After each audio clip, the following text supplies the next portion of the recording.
Greetings and welcome to Magic with Tamala Farron. Today we are going to work on how to make cedar smudge sticks. Now when you've gathered the cedar, you can pull off the different sides, the different branches so that you have long and you can gather. One of the things that I like to do as well is take all the seeds off and keep them, and I use them for magic. These are used for fertility spells, for all different aspects of growth and spirituality, and it is phenomenal. So you kind of sort of get a whole lot of different things out of just gathering some cedar. And we end up making smudge sticks, which we hang to dry, and people come over and go, "Why do you have so many?" Well, first of all, I have a coven. Second of all, I use it a lot, especially if I am blessing and helping others. And third of all, if I have friends that come over and are in need, I have some to gift away. I always love to share. Now, with these, you can I use cotton. I don't like wool I like natural fibers on it. So a cotton string would be great. It doesn't have to be fancy. It doesn't have to be crazy. I would cut a piece, and I tend to cut a bunch at once so that I've got a load of them.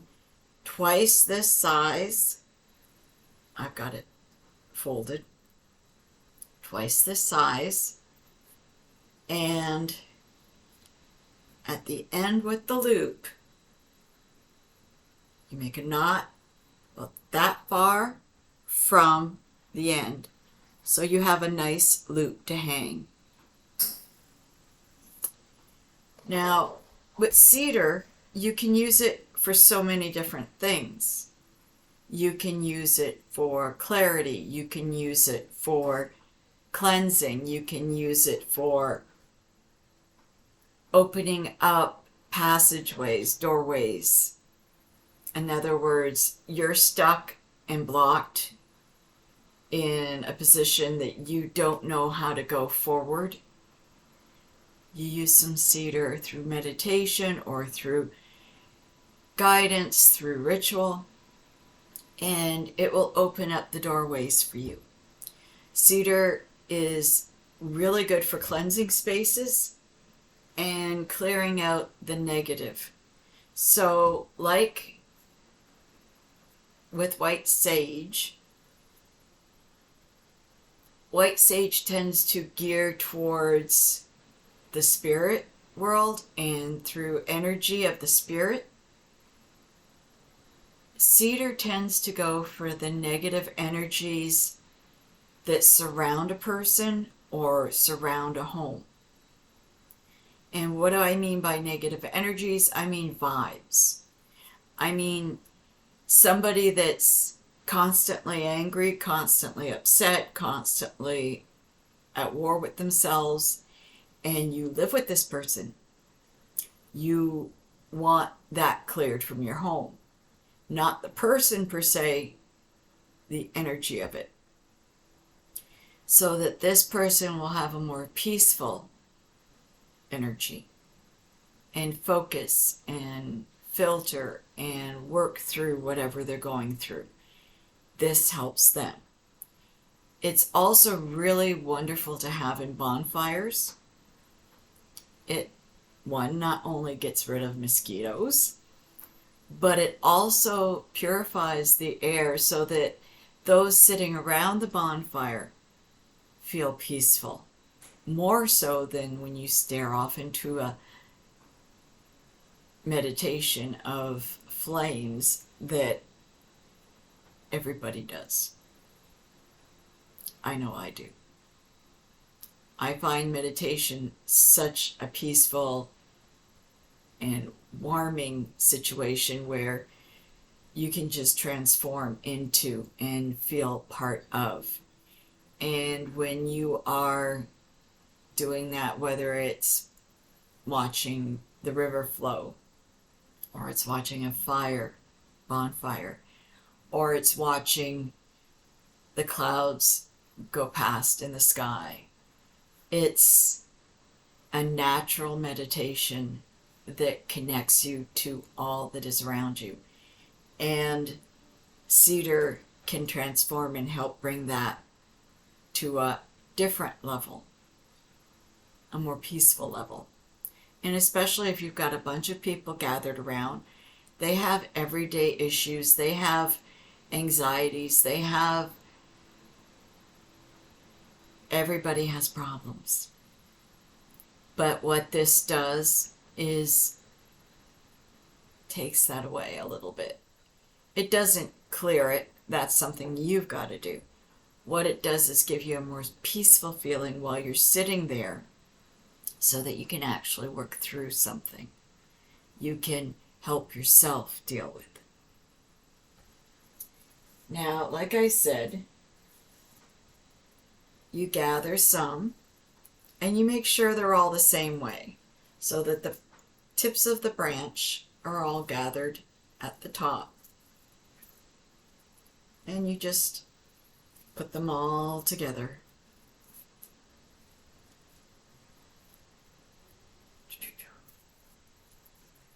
And then see if you've got enough. I can do a little bit more.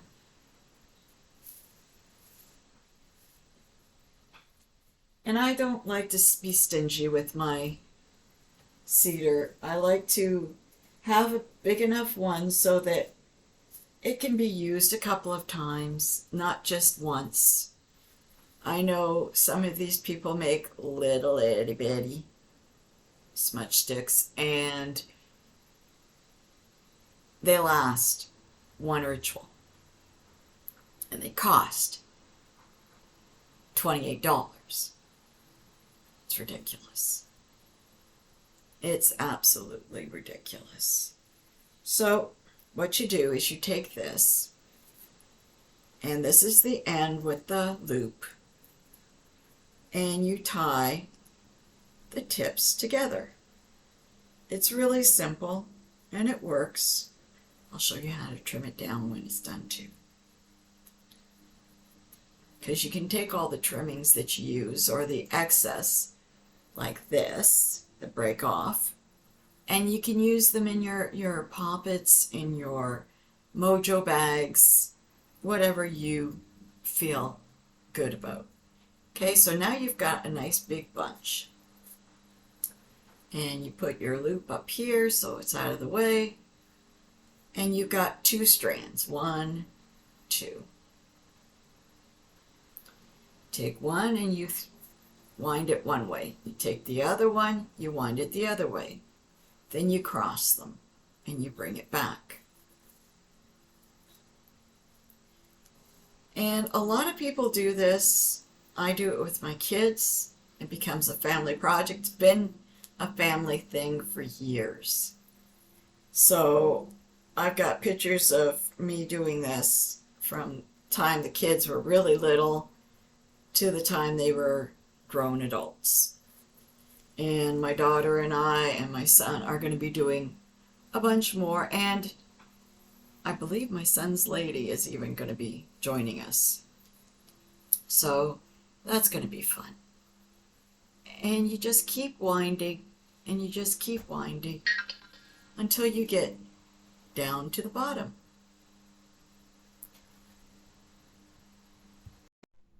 I'm back. And you just keep winding down till you get to the end. And you don't do it super, super tight, but tight enough so that it actually is round. And when you get to the bottom, you maybe tie one there, and then you just keep going a little bit further, a little bit further, and then you go around a couple times and you tie it tight. And this is the thing, like I said, you're going to be hanging them to dry, and you can't lay them on top of one another and just throw them in a basket somewhere because they will mold. You have to hang them to dry. And I just string up along, and they dry in a couple weeks really nicely. And I usually leave them hanging wherever they are and just cut off one at a time when I need it. And okay, so now you've got a mess. And that's what it looks like. So you start trimming it, and you trim up the bottom so that it looks fairly decent and cleaned up. And some people tend to keep them the way they are. I like to trim them up so they look a little more professional. And I keep all these trimmings for my magic. So again, there we go again. Extras. I don't have just the seeds. Now I've got this as well. And with having the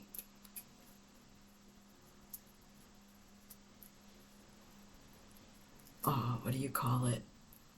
The audacity to keep everything, you're not wasting. I tend to keep everything and utilize every aspect that I can. And these are just cedar smudge sticks. In a week or so, I will be doing cedar, sage, and lavender.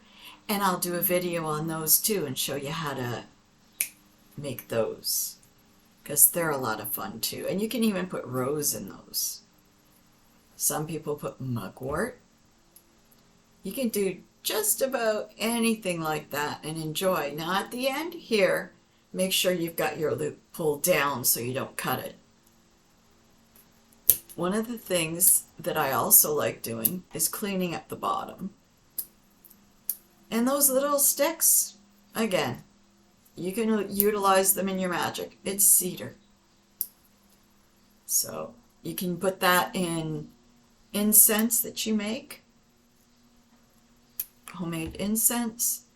You can utilize everything that you touch, everything that you do, and it works.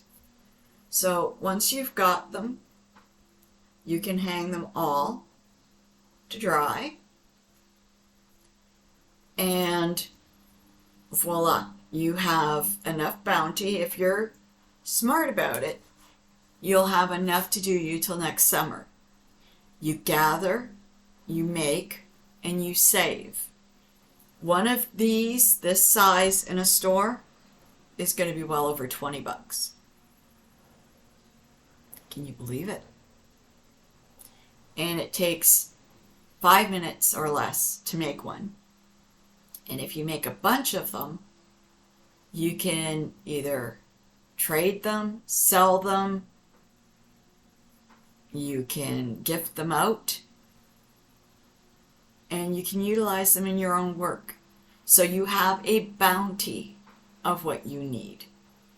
And that's what about saving is so important, because people realize, and like I've said before in other videos, it doesn't cost a lot to be a witch. It literally takes very little. It takes what's inside of you more than what you buy. But if you're crafty about things and you're smart, gathering your own herbs, making your own stuff, it costs a whole lot less. I went into a store not too long ago, and if I added up all the different things I do, and I had to buy it all from this store, I'd be broke for a lifetime.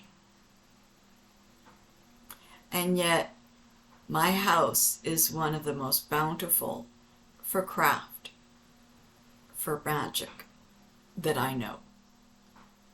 And I constantly build on it, and I constantly share, and I do sell a lot of stuff, and I'll admit that. But my prices are nowhere near theirs. And I'm not out to make a windfall and make millions of dollars. That's just me.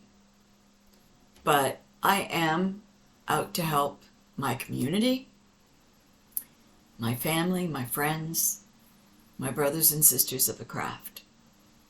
And I don't know about you, but being kind is a part of my personality. It's who I am, what I do. And I enjoy this. I enjoy crafting my own goods. I know my kids have grown up enjoying it, doing stuff. They love going out into the woods and gathering. They love going out into the fields and gathering. And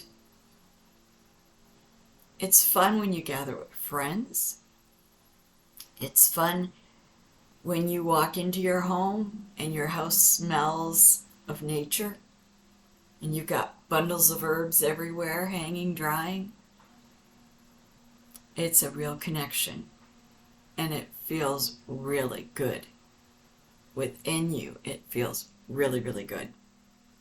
So my advice to you is, if you've got some cedar outside, take some trimmings. If you've got kids, make them with your kids. They'll love it. And once they've done one or two, because you will have a couple look odd shaped, oh yeah. But once they've done one or two, they will have so much fun doing more. You would be absolutely surprised.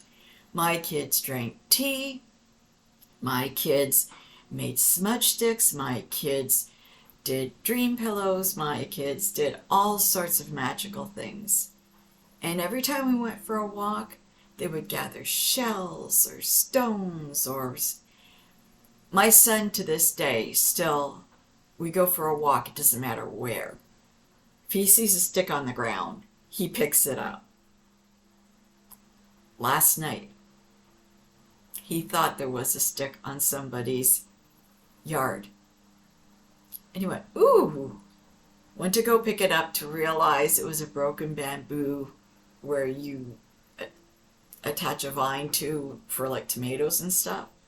And he went, oh, that's no good to me. If it had been real wood and a beautiful staff type piece, it would have been brought home and worked on. He loves making staffs. He loves making wands. So, yeah, when you do things with your kids, they learn. They learn through everything that you do. If they see you buying overpriced junk, that's what they're going to do. If they see you utilizing everything that's around you and being wise, not only with your money, but with magic and with nature, they're going to grow up to do the same thing. So be the example. And it doesn't take much, and it gives you a lot of good times to remember. I'm still having good times to remember. I'm still making them. I'm still doing stuff. But when my kids were all really little, those are treasured memories I will always keep. Drumming around the living room, they all had their own drums. They all had their own dedication sites. They all did their own thing. The images, the pictures that they drew, everything. It's all about how you do things that leave an imprint on those around you. It doesn't even have to be your kids. It can be your friends. They see you doing things like this. They get the idea. They either offer to help or they go home and they do it for themselves. And they save money and they save time and they learn by technique. And either they show their kids or their grandkids or their friends how to do this. So you keep the cycle going. Magic is about everything around us. Has nothing to do with money. I hope you enjoyed, and I hope you have fun. And if you make any, put some pictures down below so that I can see what you've done. Share with me what you've done with your family. And I hope you enjoy the video. I've got a reading coming up soon too. So you take care. Have a blessed Sunday. Take it easy. Please click like and subscribe. And enjoy. Life is too short not to. Blessed be.